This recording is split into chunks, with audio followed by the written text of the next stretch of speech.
Theme park enthusiasts, it's important to remember that everyone has differences and opinions on what is good and bad. That being said, B&M wing coasters, they just ain't doing it for me like that.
My wingmen don't ever be landing me nowhere. They don't be coming up with nothing. This is why I'm still in the single rider line. Yeah, just not my fave. A lot of them are a bit glidey and kind of boring. Because it's B&M and has that hefty track and also how the trains are, it is not really able to do, or B&M just doesn't want to engineer due to stressors on the tracks and trains, to do tighter and even more interesting maneuvers. Like even as compared to inverts and floorless coasters. They're just decent things that are inevitably support coasters, even though they are presented to be standout coasters. Question: how much do ride restraints affect your experience? Let's talk about those disgusting vests. Because that vest was disgusting. Restraints and seats aren't usually a make or break for me on rides. I grew up with the bulkiest ass monstrosities, so I can take it. The ones where you have to take out your earring because you was about to beat a bitch's ass. Or get your ass beat. I only don't like restraints when they either just hurt or they're just like too snug. B&M vest restraints are too snug for me. At best, it just feels like you just got too much on, which doesn't help, especially on a sweaty day. Like, why am I wearing a leather jacket when it's 98 degrees? When I sit down and put this on, it feels like there's a film of slime. This is Nickelodeon. What is this you got me strapping around my torso? And the worst is when it hugs you so tight you end up having only a torso. The earlier B&M vest used to compress me like it was trying to take my blood pressure. I think the newer B&M vest coasters haven't felt as bad. Like the compression isn't as bad. They loosened up on the vest like all people's fashion choices. Because that vest was disgusting. So the ones on Rapterra aren't bad. It just feels excessive. Some things that are beloved also come with compromise. This is very evident with B&M wing coasters. It's like the cool things that they have also limit their experience. Gatekeeper has that height and those large elements, but then you kind of get this like dragging, slow motion, slow pace feeling on them. Rapterra and Thunderbird has a launch, but you do miss out on that wing over drop. Special Matrix-esque moment on these rides to start the ride off. X-Flight and Gatekeeper has those near misses, and it also has a lot of hang time. But again, it kind of like makes the ride inconsistent with the pace, or it just slows down the pace, the momentum. You're not really able to do much after. New question for y'all. What makes the best setting or environment for a roller coaster? As far as B&M wing coasters in the States, they all have different environments. X-Flight has the most plain themed area or just environment. But the compact design, it's hard to say what they would even do besides what they did. I guess just adding more of that futuristic theme, that edgy, action-packed flames and stuff. Oh yeah, I can see it. They definitely could have went a lot harder on that. Wild Eagle over the mountains is beautiful. Gatekeeper on the beach by the lake, also beautiful. Thunderbird going through the woods is very distinct for a wing coaster, and it also makes it feel like you're going faster than you actually are. And Rapterra in this jungle themed discovery section does feel like you're in your own world in the park. People have different thoughts on what makes a ride fun. And I feel like pacing and intensity is like one of the biggest things. Let's talk about the B&M wing coasters in the US. Rapterra and X-Flight are the best paced. and are the most, I guess, like consistently intense. Gatekeeper has some intensity at the bottom of that first drop, and then the rest of the ride is kind of like forceless. I'm telling you, hitting bottom is a good thing because there's nowhere to go but up. And Wild Eagle is just kind of, I don't know, there as far as the pacing and the intensity. I think some of the reasons why I really like Rapterra and X Flight is because of the intensity. I feel like with X Flight, you feel it at the bottom of the first drop, and you also feel it in that tight helix that they have after the inline twist. Rapterra, I like that twist hill into the turnaround over the walkway. It feels exciting, and it feels like you're moving very fast. You feel the G's. Gangsta shit. Gangsta shit. And the launch is pretty good too. Is Rapterra the best wing coaster in the US? And we all know what the answer is. It's a resounding, oh, you know, man. I just gotta tell the truth. I just gotta tell the truth. This may be it for the best wings in the US. And we ain't even in the Deep South yet. But I will also admit that there are contenders for best B&M wing coaster in the US. I don't think any of them are significantly better or worse than the next. Except Wild Eagle. Sorry, Dolly, but your taste in wings are a bit flat. But the breasts are immaculate. Just having fun with all the people around enjoying Mama's good cooking. Wild Eagle has great setting though, and if it wasn't for the baby carrier that you're wearing on your chest, the back seat would be fun on that first drop. X-Flight could be, especially on a good day when it's warmed up, but it feels like it's missing that extra sauce. Chemical X. We'll see how it stands up next to the Wrath of Rakishi or whatever it's called. Gatekeeper should be the best wing coaster in the US, especially based on its stats, but it's a bit bland. She photographs well, but for me, she's bland. Thunderbird has an opening rush rising into that Immelman, but then you start randomly wandering through the woods like this is a Blair Witch Project. Has it crossed your little mind that your boyfriend was probably murdered and you're about to be slaughtered next?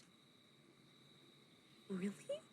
No way. Rapterra, though the name is trash unless you're a hip-hop artist with an earthy aesthetic, it's all around pretty good. Yep. Before Rapterra, it was X-Flight for me because I preferred the compactness and better consistency, momentum, and the near misses were cool. But I think Rapterra takes the cake. I guess it would peck the cake.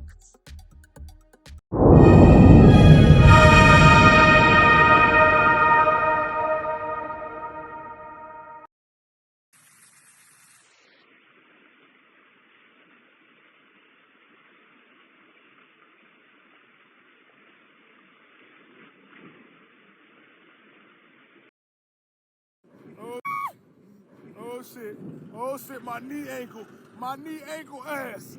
Hold on, wait a minute. Wait, goddamn, hold on. Oh shit.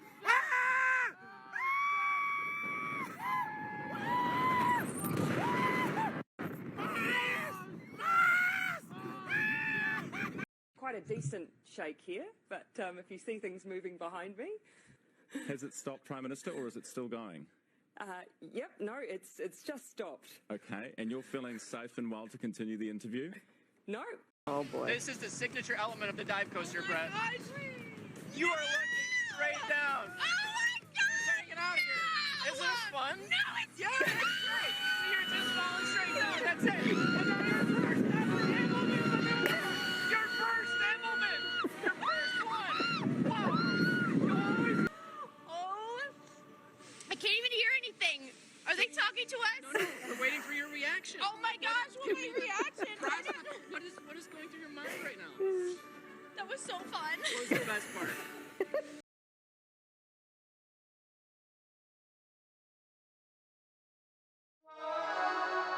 And now, back to our feature presentation.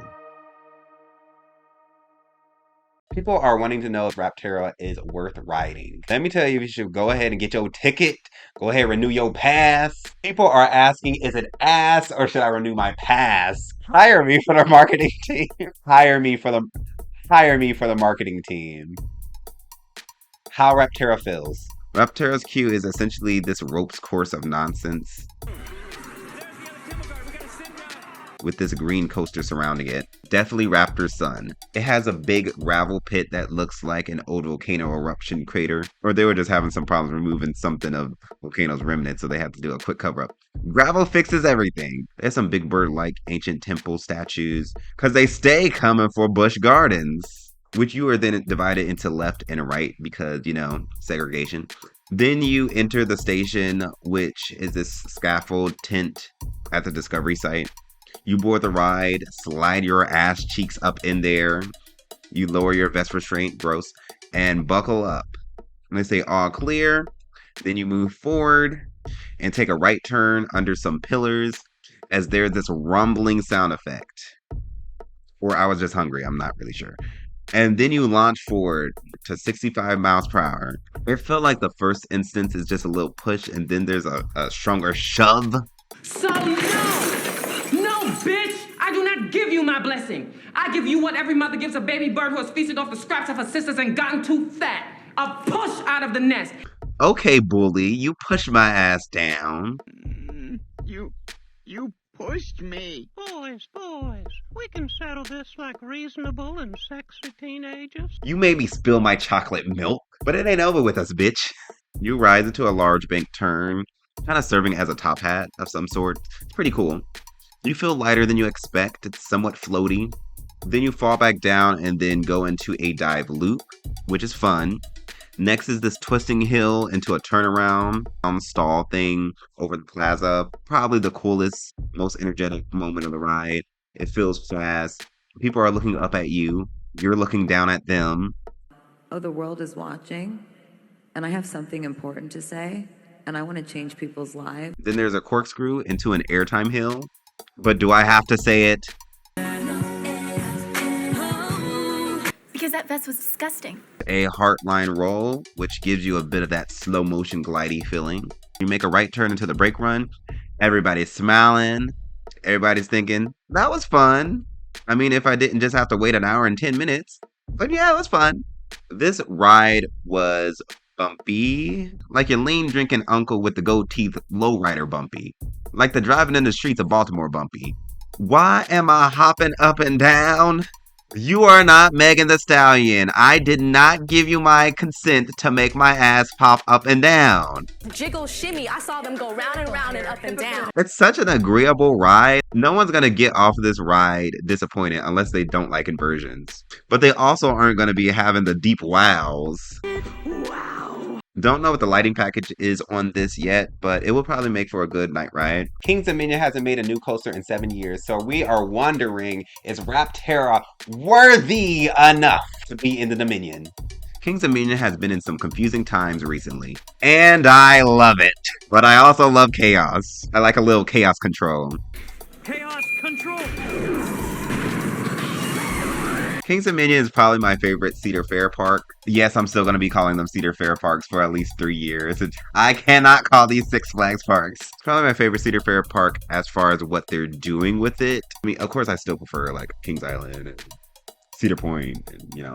But like, as far as like what they're actually adding to the parks. Their choices are usually a bit odd, but also pretty good. Like I-305, now Pantherian. RMC Twisted Timbers, which was rare for Cedar Fair. Like, even them doing Tumbelly was like a little odd. Having a B&M wing coaster isn't that unique, especially given that there's a dive coaster nearby, so you may not have wanted to do that. And Cedar Fair stayed with GCI and B&M. That's my man and I'm sticking beside him. But having this like Discovery ancient tomb themed and choosing to have a launch wing coaster, it's more interesting. Clearly the launch and the Heartline rolls are homage to Volcano.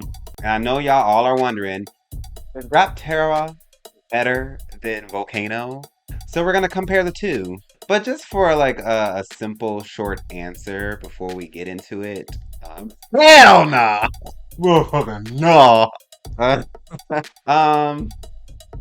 No, it's not, no.